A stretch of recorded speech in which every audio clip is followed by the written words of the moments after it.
경제를 부탁해. 경제산업부의 신선미 차장 오늘도 나와 있습니다.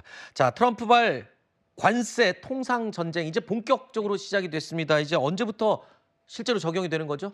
네, 우선 전 세계를 대상으로 한 이 기본 관세 10%는 올 0시부터 적용되고요. 우리나라를 포함해 60개국에 책정한 이 상호 관세는 9일부터 발효됩니다. 한국 관세율 25%는 포괄적 FTA를 체결한 20개국 중에서도 가장 높은데요. 이 때문에 일각에선 우리나라에 부과된 관세가 예상보다 세다 이런 의견이 나옵니다. 네. 수출 전선에 지금 비상이 걸린 셈인데 우리가 우려했던 자동차, 알루미늄 뭐 이런 쪽 어떻게 돼가는 겁니까 그러면? 그나마 다행이다 이렇게 봐야 할까요? 기존에 품목별 관세가 적용된 이 철강과 알루미늄 그리고 자동차는요 상호 관세를 추가로 적용하진 않았습니다. 아하. 앞서 트럼프는 철강 제품 그리고 자동차의 25% 그리고 알루미늄 제품의 10%를 확정했는데요. 여기에 플러스 알파가 되지 않을까 걱정을 했는데 기존대로 가게 된 겁니다.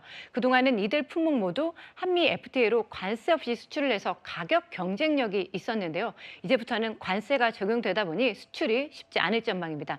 특히 우리나라의 대미 수출 1위 품목인 자동차의 타격이 클 것으로 보이는데요. 한 경제연구소는 이 25% 관세로 올해 대미 자동차 수출액이 1년 전과 비교해 18.59% 감소할 걸로 분석했습니다.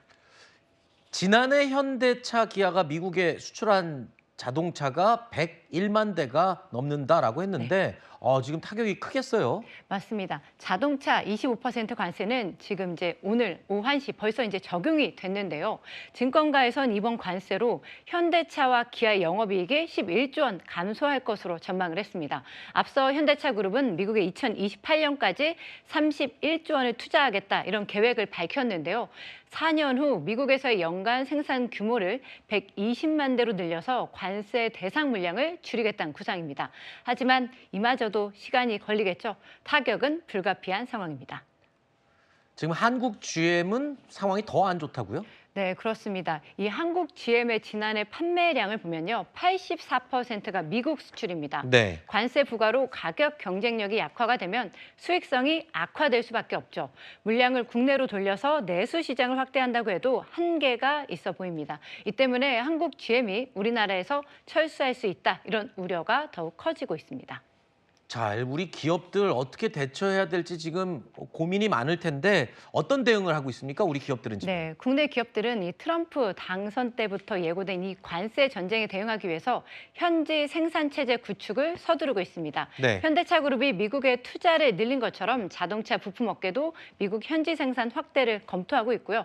멕시코에 글로벌 생산 거점을 둔 가전업계도 초비상인데 이곳에서 생산되는 제품 상당수가 미국 수출 물량입니다. 따라서 삼성과 LG도 미국 내 생산 확대를 검토하고 있습니다. 문제는 지금 철강 관련 제품들의 25% 관세가 부과된 건데 대기업들이야 그렇다 치지만 지금 중소기업들은 아예 대책도 없다면서요. 맞습니다. 볼트나 너트, 체인 등 이런 철강 원재료를 가공해서 수출하는 기업들이 대부분 작은 기업들이기 때문인데요. 대기업보다 타격이 더 클 수밖에 없습니다. 네. 포스코나 현대제철 등 이런 대기업은요. 미국의 제철소를 건설하거나 합작 법인을 설립하는 등의 선택지를 검토 중입니다. 하지만 중소기업의 경우 당장 관세 대상 품목인지 확인하는 작업부터 어려움을 겪고 있고요. 품목 분류 체계도 우리나라와 미국이 다릅니다. 자, 일단 내일 이 탄핵 정국이 다 마무리돼야 되겠지만 우리 네. 정부는 지금 그러면 어떻게 대응을 하고 있습니까? 네, 탄핵 전국으로 좀 이렇게 혼란한 상황인데도요. 미국의 관세 발표 이후 경제 관련 부처들은 신속하게 움직였습니다. 오전 7시부터 관련 회의들이 열렸는데요. 먼저 한덕수 대통령 권한대행 주재로 긴급 경제안보전략 TF 회의를 진행했고요. 이후 최상목 경제부총리 겸 기획재정부 장관 주재로 거시경제 금융현안 간담회도 열었습니다. 네. 지금까지 경제산업부의 신선미 차장이었습니다. 수고했습니다.